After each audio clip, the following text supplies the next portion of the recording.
الف لام میم محمد عین علی۔ حضرت یعقوب علیہ السلام اپنے دل کو سمجھانے لگے کہ اللہ بڑا رحیم ہے، اللہ تعالیٰ ضرور مجھے دونوں بیٹوں سے ملائے گا اور میری بے چینی بے تابی کو دور فرمائے گا۔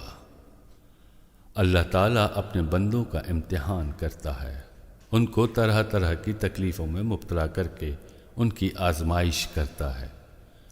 جو ان تکلیفوں کو صبر کے ساتھ اللہ کی خوشی کے لیے برداشت کر لیتے ہیں تو پروردگار ان سے خوش اور راضی ہو کر ان پر بڑے بڑے انعام کرتا ہے اور ان کی تکلیف کو دور کر کے آرام و راحت عطا فرماتا ہے۔ میرا بڑا لڑکا بھی مصر میں ہے، شرمندگی کی وجہ سے نہیں آیا، کیا اس کا صدمہ بھی مجھ کو برداشت کرنا ہوگا؟ جیسے یوسف علیہ السلام اور بنیامین کے صدموں سے دوچار ہونا پڑا؟ نہیں، یہ نہیں ہوگا۔ ان باتوں سے حضرت یعقوب علیہ السلام کے دل کو بہت اطمینان ہو گیا۔ کہا شاید اللہ تعالیٰ ان سب کو اکٹھا مجھ سے ملائے، وہ بڑا حکمت اور قدرت والا، ہر بات سے باخبر ہے۔ لیکن پھر حضرت یعقوب علیہ السلام انسان تھے، انسان کا دل رکھتے تھے، پتھر کا دل تو تھا نہیں۔ بعض اوقات کہہ اٹھتے اے کاش یوسف مل جاتے۔ حضرت یعقوب علیہ السلام کو اتنا غم تھا کہ بے تاب تھے، سب بیٹوں سے الگ ہو کر ایک تنہائی کی جگہ بیٹھ گئے، دل ہی دل میں گھٹتے تھے اور غم کھاتے تھے۔ اس غم میں روتے روتے آنکھیں جاتی رہیں۔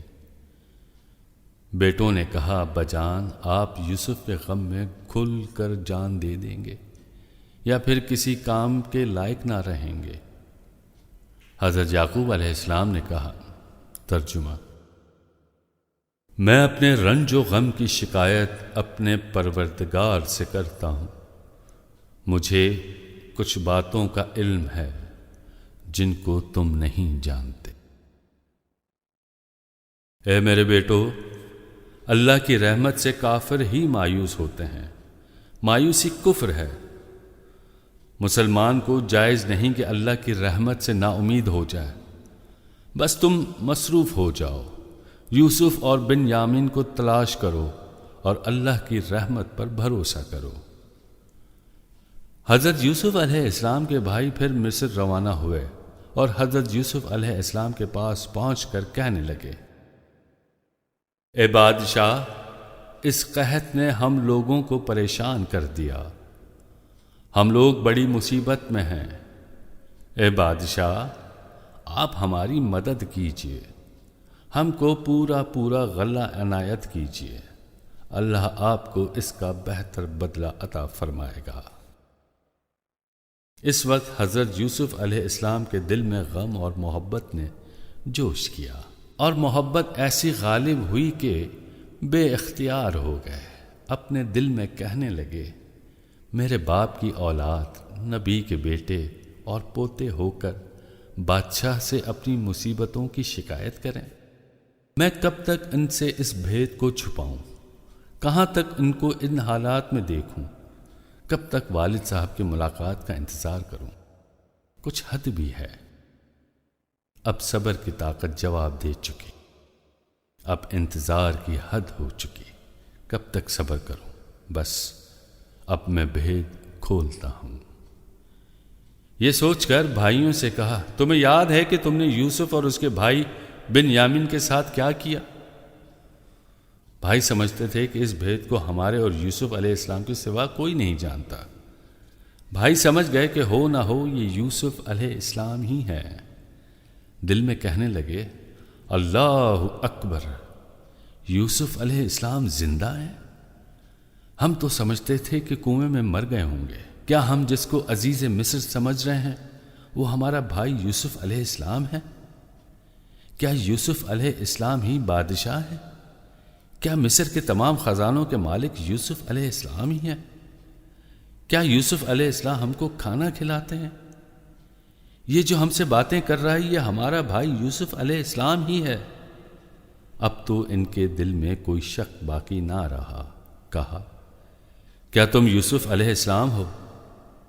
حضرت یوسف علیہ السلام ہاں میں یوسف ہوں اور یہ میرا بھائی ہے۔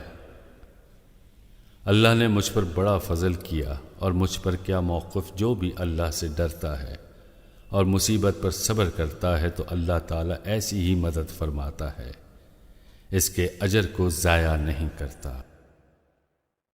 بھائیوں نے کہا یوسف علیہ السلام قسم خدا کی ہم نے بہت بڑی غلطی کی ہے، تم کو اللہ تعالیٰ نے صبر و تحمل کا بدلہ عنایت فرمایا، تم کو اللہ نے ہم پر فضیلت بخشی۔ حضرت یوسف علیہ السلام نے بھائیوں سے کچھ شکایت نہیں کی کہ تم نے ہمارے ساتھ ایسا سلوک کیوں کیا، بلکہ یہ کہا، ترجمہ: آج تم پر کوئی الزام نہیں، میں نے تمہاری خطا معاف کی، اب اللہ تعالیٰ بھی تم کو معاف فرمائے، وہ بڑا مہربان اور نہایت رحم و کرم والا ہے۔ اب حضرت یوسف علیہ السلام کی خواہش یہی تھی کہ جلد از جلد باپ سے مل جائیں۔ ایک ایک منٹ پہاڑ بن رہا تھا، کیسے خواہش نہ ہوتی؟ جدائی کو ایک زمانہ ہو گیا تھا، مدت سے باپ کو نہیں دیکھا تھا، جب بھید ظاہر ہو گیا تو پھر صبر کیسے کر سکتے تھے؟ ان کی تو یہی خواہش ہوگی کہ اڑ کر باپ کے پاس جا پہنچیں۔ بھوک پیاس اور نیند سب غائب تھی۔ یہی حالت حضرت یعقوب علیہ السلام کی تھی، دونوں بیٹوں کے غم میں وہ سب کچھ بھول گئے تھے۔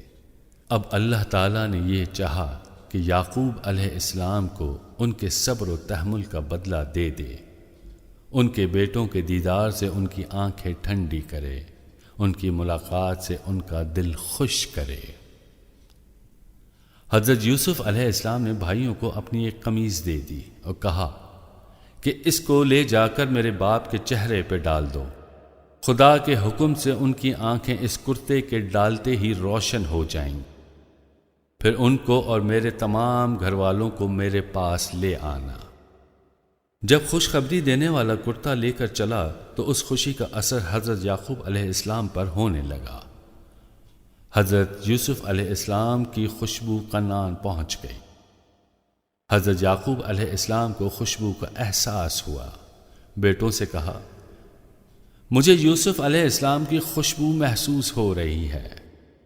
بیٹوں نے کہا آپ پرانی باتیں رٹے جاتے ہیں۔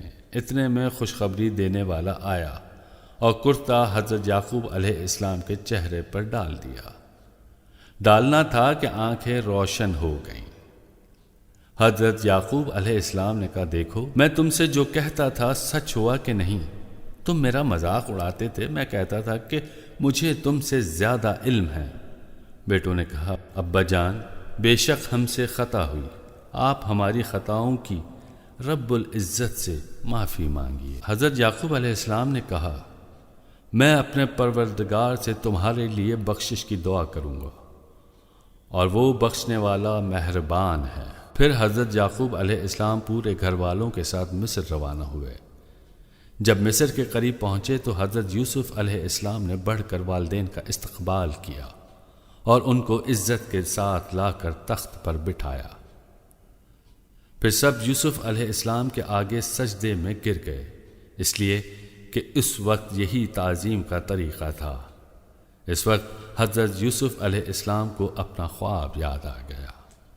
کہا ابا جان میں نے بچپن میں جو خواب دیکھا تھا کہ 11 تارے چاند اور سورج مجھ کو سجدہ کر رہے ہیں، آج اس کی تعبیر ظاہر ہو گئی۔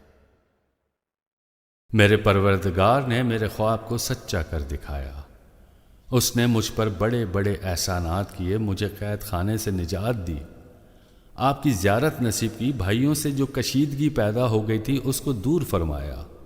بے شک میرا رب جاننے والا اور حکمت والا ہے۔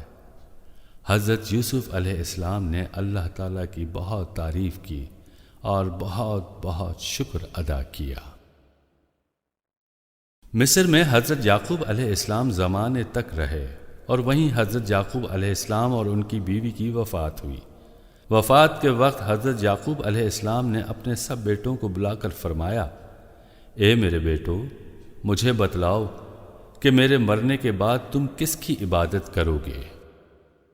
انہوں نے ایک زبان ہو کر کہا، آپ کے دادا ابراہیم علیہ السلام اور اسماعیل علیہ السلام اور اسحاق علیہ السلام کے معبود کی عبادت کریں گے۔ حضرت یعقوب علیہ السلام نے کہا، اے میرے بیٹو، اللہ تعالیٰ نے تمہارے لیے اس دین کو خالص کر دیا ہے، دیکھو اس دین سے نہ پھرنا، تمہاری زندگی اسلام ہی میں بسر ہو اور اسلام ہی کی حالت میں تم کو موت آئے۔ حضرت یوسف علیہ السلام اس بڑے ملک کی ذمہ داریوں کے باوجود بھی اللہ کی یاد سے ایک لمحہ بھی غافل نہ ہوئے اور نہ اپنے طرز عمل بدلا۔ اللہ کو یاد کرتے تھے، اس کی عبادت کرتے تھے اور اس سے ڈرتے تھے۔ ملک میں جو حکم دیتے تھے اللہ کے حکم کے مطابق حکم دیتے تھے۔ حضرت یوسف علیہ السلام کے دل میں بادشاہت کی عزت نہ تھی، ملک کی قدر نہ تھی، دین کی قدر تھی، بندگی کی عزت تھی۔ حضرت یوسف علیہ السلام کو اس کی تمنا نہ تھی کہ ہم بادشاہ کی موت مریں اور قیامت میں بادشاہوں کے ساتھ حشر ہو۔ وہ چاہتے تھے کہ اللہ کے غلاموں کی موت مریں اور قیامت میں نیک بندوں کے ساتھ حشر ہو۔ حضرت یوسف علیہ السلام نے اپنے پروردگار سے دعا کی۔ ترجمہ: اے آسمان و زمین کے پیدا کرنے والے، تو دونوں جہاں میں میرا کار ساز ہے، میرا خاتمہ اسلام پر کرنا اور مجھے اپنے نیک بندوں میں شامل کرنا۔ تو نے مجھ پر بڑے بڑے انعامات اور احسانات کیے ہیں، مجھے علم و حکمت اور نبوت سے سرفراز فرمایا، ملک کی بادشاہت عطا فرمائی، اب میری یہ دعا بھی قبول فرما۔ اللہ تعالیٰ نے ان کی دعا قبول فرمائی، ان کا خاتمہ اسلام پر کیا اور ان کو ان کے باپ دادا ابراہیم، اسماعیل اور اسحاق علیہ السلام سے ملا دیا۔ الف لام میم محمد این علی۔ اگر آپ کو ہمارے چینل کا کنٹینٹ پسند آیا پلیز سبسکرائب کیجیے، لائک کیجیے اور شیئر کیجیے۔ الف لام میم محمد این علی۔